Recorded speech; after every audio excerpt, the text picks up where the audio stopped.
I have no interest in spending any money. That's true. I am just like curious. It's like, what cost? Yeah. What cost? What can I get for X? Can I ask you a question? Because I'll do that. This is fun for me. I'll go into the boat trader, right?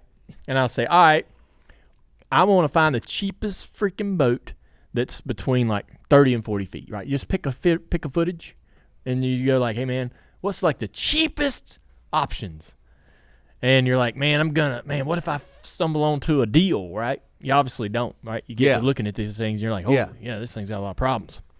And then, the other thing too, man, don't fall for this one, Mike. Okay. The pictures always look better than the real thing. Oh, right. I mean, listen, I'm in marketing and publicity. I mean, I know that game. I'm looking at this one houseboat in Tennessee, and I'm so close to going to like look at it, but I know I'm going to travel over there to Tennessee and look at it and go, this ain't nothing like the pictures. Right. There's a YouTube video of there's all kinds of issues with the paneling or the floor or problems with the carpet, and you can't see that in the photos. There's a YouTube video of your dad's old bus. Yes. Your old motor. Have you ever seen this video where a guy went to go look at it? Yeah. He was this guy was selling your dad's old motorhome. It's rough inside. Oh my God. Yeah. Yeah. Stuff just didn't age well. Well, no, they never do. I mean, that's the way it works. But still, I mean, it's like they want to get you caught in a nostalgic purchase. I guess my curiosity around yachts and the cost of them is this. Okay, if you're rolling your eyes over my curiosity about a boat like that, this is the deal, man. My dad loved boats, loved yachts, owns yachts, bought several yachts, and I always thought of my dad as a pretty smart guy in terms of business and money, and I thought, well, that doesn't seem like a wise choice financially. How did he do it? Surely he had some way to make it make sense. Right.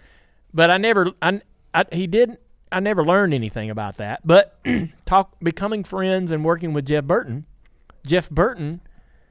told me a story, and he's like, man, I was thinking about getting a boat, and your dad heard about it, and he just took over the whole process. And he had me in his bus with papers laid out. This is what we're going to do. This is what we're going to, you got to have this. You need to do this. Don't do that. Got to buy this. Got to put this there. We'll put this there. We'll do that. We'll do that. This has to be, this is what you want. This is appliances you need. Telling him how to build this boat or what right? And so I've asked Burton about boats. I'm like, why were y'all everybody in the late 90s had boats. They used to all go down to Key West and have those fishing tournaments. Big Bill, Helton, and several of the owners, Richard Childerson. You had several drivers and owners that had boats, and they all would go and hang out like the week off before Daytona. And then in the off season again, they would go back down there and they'd have these sort of mock fishing tournaments, kind of like Denny Hamlin's basketball tournaments and his golf thing, the golf guys. Just little little clubs. Little hobby club. And and then that was a big deal at one point. I'm like, well, why did everybody do that? And I was just curious about the cost of things, and right.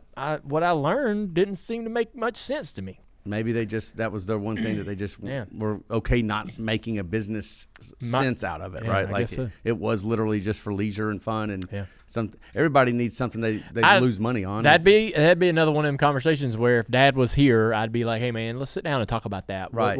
Is there regret, or how'd you make it make sense? Well, was he not building a new boat? Yes, when he passed away. Yeah, they were building a brand new boat that eventually got finished, and his old boat, the original Sunday Money, is still out there. I met the family just recently in like the last 2 years that owns it.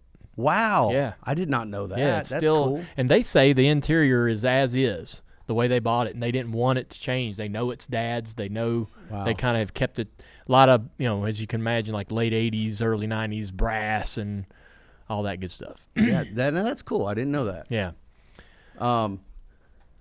What's something interesting about this, and I've wanted to ask you. You do well financially. You've made a good living, right?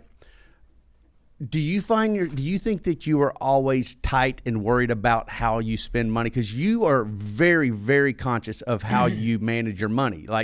And I wonder if, you have a lot of sports stars or celebrities, when they happen into money, they go into immediate spending mode. And not to say you haven't spent money, because, you do have a Western town that you didn't try to go make financial or business sense out of that. Right. So you do, but for the most part, you are really tight with money. And I'm wondering, did that happen later in life once you earned money, or do you think that is that something that you're taking from childhood, or was there an example of somebody losing their money that freaked you out? Yes. Okay. Exactly that. So I mean, you want the exact thing that happened was the 30 for 30 on ESPN about the players all going bankrupt. Keith McCants, he used to be at Alabama, went to Tampa Bay. That was, 15, 20 years ago that came out? Mm-hmm. That scared the hell out of me. Mm-hmm. And so, I felt like, I would go to Kelly, who's my general manager and understands all of my financials, and I would tell her, I'm like, hey, I don't want anything I don't ever want to get anywhere near being careless, right? I want to stay as far away from careless. Any investments that I might do in the stock market are always going to be the low risk. Never going to put myself out there, right, to be put in a bad position. And so, yeah, I mean, literally, that's it. I mean, I didn't ever think about it, and until I saw that, and I was like, in my mind, that made me think, oh man, that could happen so easily. It could, right? And you had the story about MC Hammer and his fortune and all the things that they spent, how he was building that house and all that, and he had all these people on a payroll. And even Dusty Rhodes in that documentary, Dusty Rhodes was broke. He was hawking his watch, right, just to give his kids money. Yeah, and so.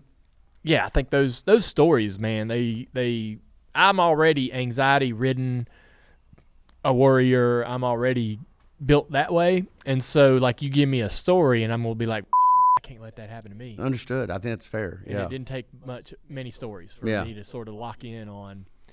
And I'll be honest with you, man. I mean, it's I think that even we can determine whether we keep this in the show or not, but like when we were going on our honeymoon, so, obviously the wedding, we won't talk about this, but obviously going through all the wedding costs I was like, Jesus, man, really? That's how much that cost? Fucking ripping us off here. There's no way that costs that much. No way. And so somebody's right? Starting with Richard Childress, because this vineyard, you ain't telling me that this is how much this costs. Thank God Richard Childress let us use his vineyard. But when and of course, that caused some tough conversations. We get to the honeymoon, and I'm working with this lady that's helping us plan this trip, and I get the costs. She gives me this sort of options on rooms and the cost, and I'm like,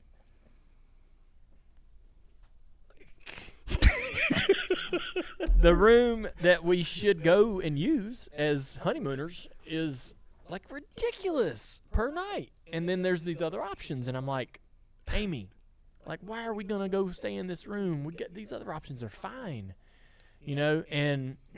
Of course, Amy wasn't pushing back, but I knew that my thought process was wrong.